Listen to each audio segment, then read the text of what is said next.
والله العظيم الاسفلت والارضيه عليهم بتخلي ايديهم تفقفق. مفيش اي مشكله يا جماعه ان هم يرطبوا درجه حراره جسمهم في الميه اللي احنا بنحطها لهم يشربوا منها. زي ما انت شايف الارض سخنه، شويه بيحط ايده اللي قدامه وبعدين يحط رجليه اللي ورا.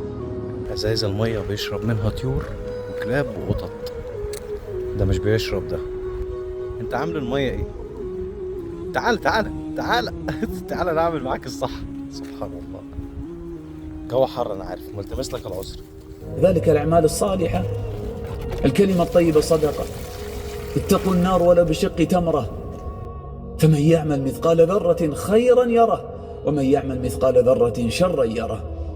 ما تدري، قد تنجو بأن تمسح رأس يتيم، أن تدخل سرورا على قلب مسلم، أن تطعم حيوانا طيرا أو كلبا.